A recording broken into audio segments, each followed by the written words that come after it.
Hi all. അപ്പോൾ രാവിലെ തന്നെ മൊത്തം ബ്ലോക്കാം. ഞാനിപ്പോൾ രാവിലെ തന്നെ ഒന്ന് വേറെ ഗസ്റ്റും കാര്യങ്ങളൊക്കെ എല്ലാം ചെക്കൗട്ടായി പോയി. പിന്നെ അത് കഴിഞ്ഞപ്പോൾ പിന്നെ ഒരു കുറച്ച് നേരം മീറ്റ് ചെയ്യാനുണ്ടായിരുന്നു. അങ്ങനെ ഒന്ന് ഇറങ്ങി.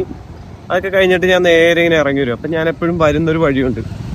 അത്യാവശ്യം ഗോവ എന്ന് പറയുമ്പോൾ എല്ലാവരും ഓർക്കുന്ന ഒരു കാര്യമുണ്ട്. ലൈക്ക് എന്താ പറയുക, എല്ലാവരുടെയും മനസ്സിൽ ഗോവ എന്ന് പറയുമ്പോൾ ബീച്ച്, പാർട്ടി, കാര്യങ്ങൾ, അതായിരിക്കും ഫസ്റ്റ് നമ്മുടെ പ്രയോറിറ്റി ലിസ്റ്റിൽ. നമ്മൾ ഗോവ എന്ന് പറയുമ്പോൾ തന്നെ ബീച്ച്, പാർട്ടി, പബ് അങ്ങനെ ആയിരിക്കും വരിക.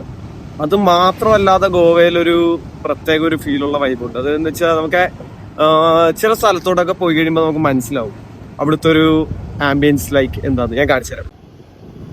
കാരണം ഗോവ എന്ന് പറയുമ്പോൾ എല്ലാവരുടെയും മനസ്സിൽ ആദ്യം വരുന്ന ഒരു കാര്യം ബീച്ച്, ഫോർട്ട്, പിന്നെ പബ്ബ്, പാർട്ടി, കാര്യങ്ങളൊക്കെ.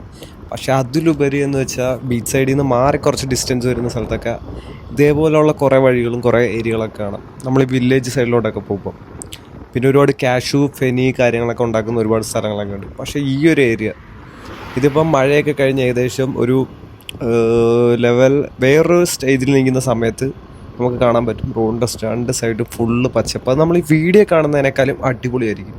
കാരണം ഏർലി മോർണിങ്ങിനൊക്കെ ആയിരിക്കും. നമുക്കിവിടെ ഒരു പാര റോഡ് എന്ന് പറഞ്ഞൊരു സ്ഥലമുണ്ട്. ഓൾമോസ്റ്റ് ഗോവയിൽ വന്നവർക്കൊക്കെ അറിയാം. രണ്ട് സൈഡും തെങ്ങും കാര്യങ്ങളൊക്കെ ആയിട്ട് ഫോട്ടോസ്, വീഡിയോസൊക്കെ എടുക്കാൻ പറ്റിയ അത്യാവശ്യം നല്ലൊരു സ്പോട്ടാണ്. അപ്പോൾ ഏകദേശം അങ്ങോട്ട് പോകുമ്പോഴും അത്യാവശ്യം ഈ ഒരു ആംബിയൻസാണ്. പക്ഷേ ഈ ഒരു ഏരിയ എന്ന് പറയുമ്പോൾ ഞാൻ എപ്പോൾ വരുമ്പോഴും വെള്ളം കയറിയൊക്കെ.